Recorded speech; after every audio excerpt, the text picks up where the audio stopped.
My name is Dorothea Dory Hawthorne and I am 65. I've spent most of my life putting others first, raising my son, managing me career as a social worker, keeping our Charleston home in order.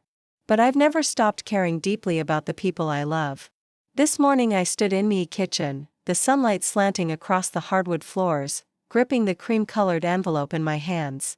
My fingers trembled with anticipation. My son's wedding was tomorrow, or so I thought. I carefully slit the envelope open, unfolding the card inside. Elegant calligraphy spelled out his name alongside the date. My chest swelled with pride and excitement. Finally, I would see him embark on this next chapter of his life. Surrounded by family, I couldn't wait to tell him how thrilled I was. I picked up the phone, my voice bright and full of joy. "Hey, Daniel, I'm so excited for your wedding tomorrow. I can hardly wait." There was a pause on the other end. Then he said, flat matter-of-factly, "Mom, it was last week." The words hit me like a cold wave. My grip on the invitation tightened until the edges bent. "What do you mean?" I asked, my voice quivering. "Tomorrow's right here, right on the card." He sighed. "We sent the wrong date.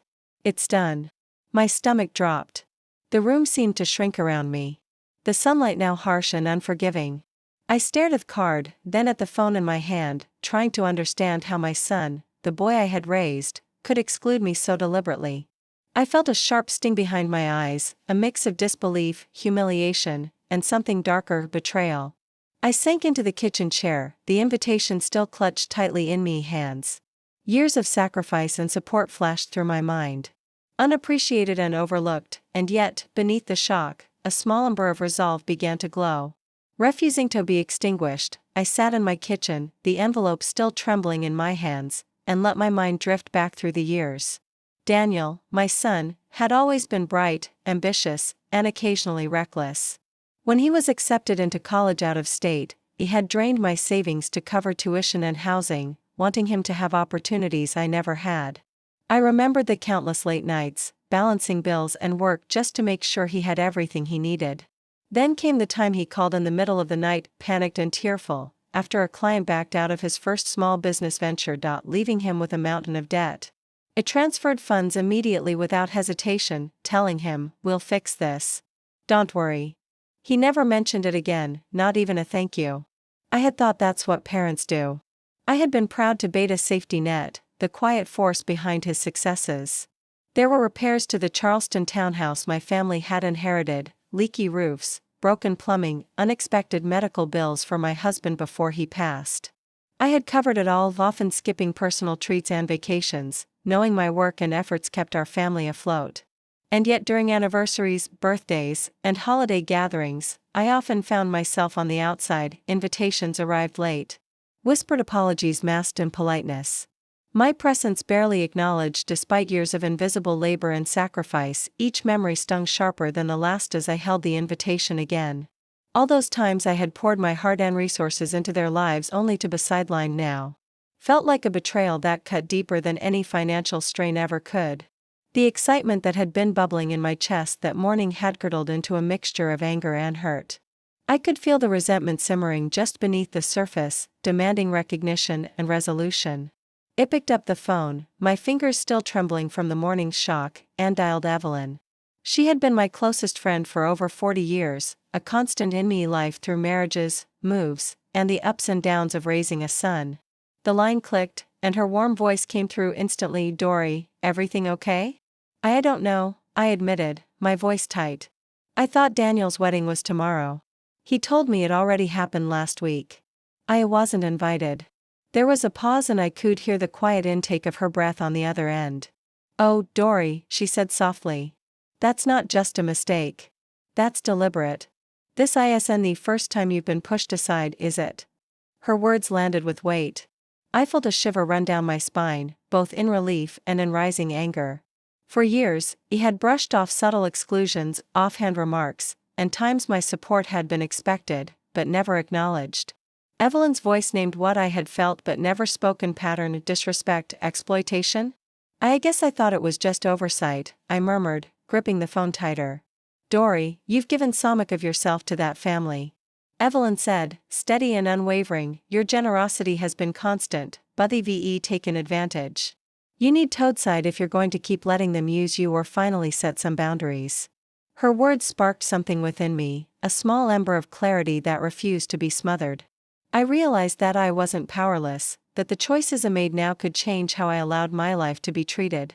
Evelyn stayed on the line, guiding me through the storm of emotions, helping me see the possibility of action without guilt. By the time I hung up, my pulse had steadied slightly, the ache of betrayal was still there, but mingled with it was a net determination, a quiet certainty that I could reclaim both my voice and my agency.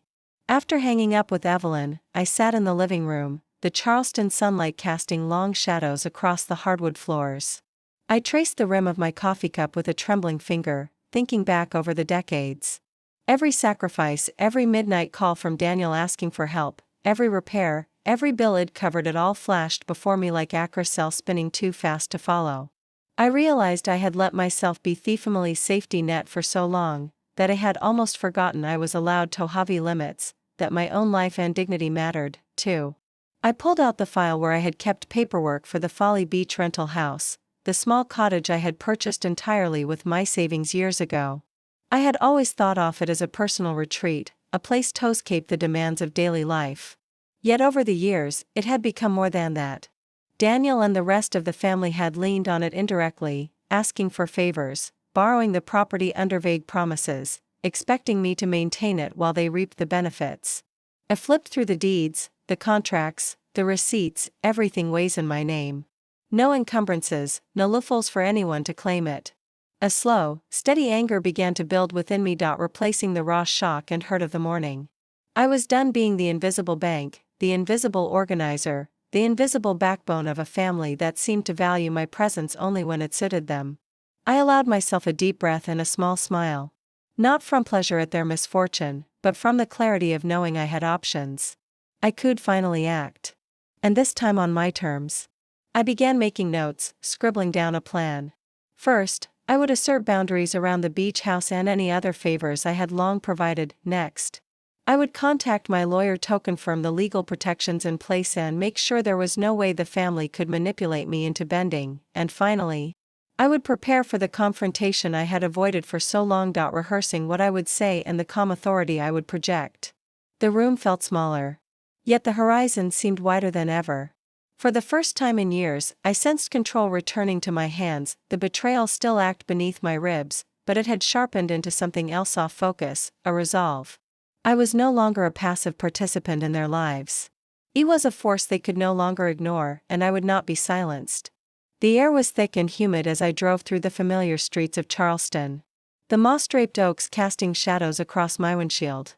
My heart thumped with a mixture of dread and determination. For years, I had been the silent architect behind my son's life, paying bills, covering emergencies, offering guidance. And now Daniel had crossed a line I could no longer ignore. I parked in front of his townhouse, my hand resting on the steering wheel for a moment longer than necessary. The small patch of grass in the front yard looked the same. Yet everything felt different. I rehearsed my words silently, making sure my voice would carry authority and restraint rather than desperation. I opened the door and walked up to the front stoop, each step deliberate. Daniel was the first to see me. He had an offhand smile, the kind that usually masked discomfort. "Mom, what are you doing here?" he asked, his voice casual, almost dismissive. "I came to talk," I said, my tone firm, holding the invitation loosely in one hand. "About your wedding and why I wasn't invited." His smile faltered, and he glanced down the walkway. We didn't mean to. What I cut in sharply. Didn't mean to lie. Didn't mean to exclude me. Daniel, I have spent decades supporting you. I've funded your education. Bailed you out when you stumbled. Repaired the family home. And now you erased me from a day that should have been a celebration. He ran a hand through his hair. A flicker of frustration passing over his face. "Mom, it wasn't like that. I thought we just did hot," I snapped.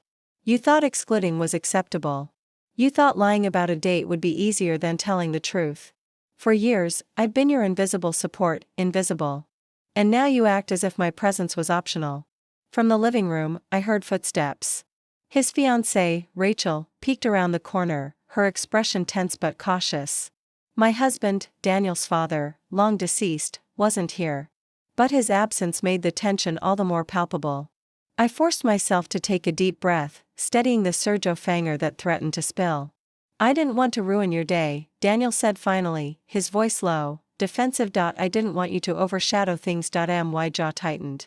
Overshadow Daniel. I've supported you silently, endlessly without ever seeking attention. I've been your safety net, your fixer, your bank. And now you claim I overshadow you, used me, and now you hide from me. That is not how family behaves. Rachel shifted uncomfortably, glancing at him, then at me. We just wanted everything to go smoothly, she murmured. I let the words settle, my voice cold now. Everything went smoothly for everyone except me. And that's the problem, I straightened, folding my arms, eyes locked on Daniel. I will not be your fallback anymore, he swallowed, his defensiveness cracking. And for the first time, I saw the recognition offering in his eyes. The air between us was taut, filled with the weight of years of unspoken grievances and betrayals. I turned toward the doorway, feeling the burden lift slightly from Miss Holders. I'm done repeating history, I said, each word deliberate.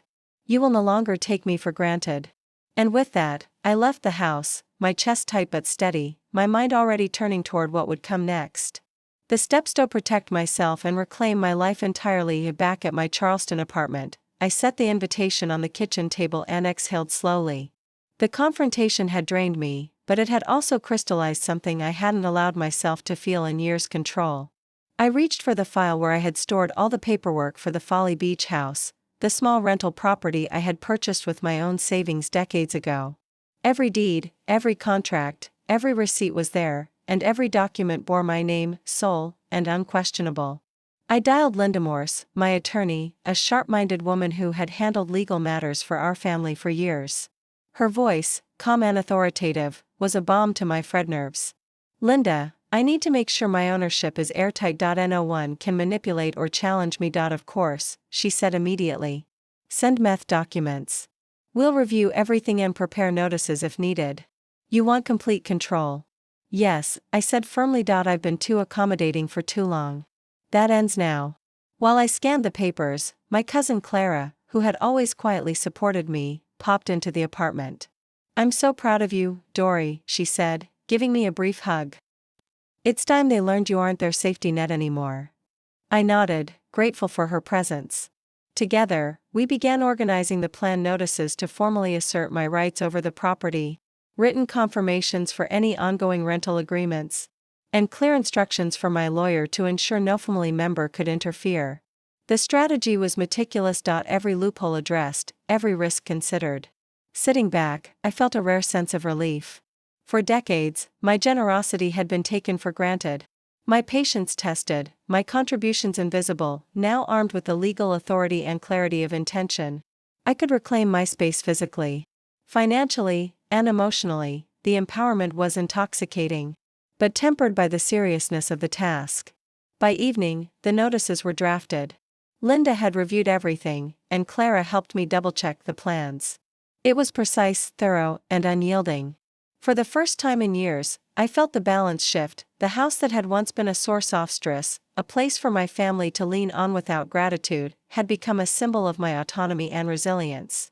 I closed the file, feeling a quiet satisfaction settle over me. This was no longer reactive. It was deliberate. The next steps would be firm, controlled, and entirely on my terms. The following days were quiet in my Charleston apartment, but the undercurrents of change were palpable. I had expected some resistance or attempts to manipulate, yet instead I witnessed the consequences unfold with a clarity that was almost poetic. Daniel had tried to call about the beach house, his voice clipped and uncertain, but I remained silent. The rental contracts were airtight. Every legal notice in place, there was no leverage left for him or anyone else to exploit. News trickled in from mutual friends and neighbors. Invitations I had once been overlooked for were now being sent with cautious attention. But Daniel was no longer the center of the room in the same way. His friends mentioned minor social embarrassments, hushed comments about mismanagement and missed opportunities. The subtle ripples of reputation that he had once ignored now quietly reinforced the shift in power.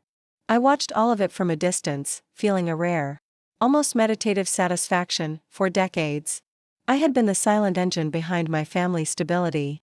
Theon who absorbed mistakes, covered debts, and provided resources without question. I had learned to accept the thankless roles, the invisible labor, because love had always guided my choices.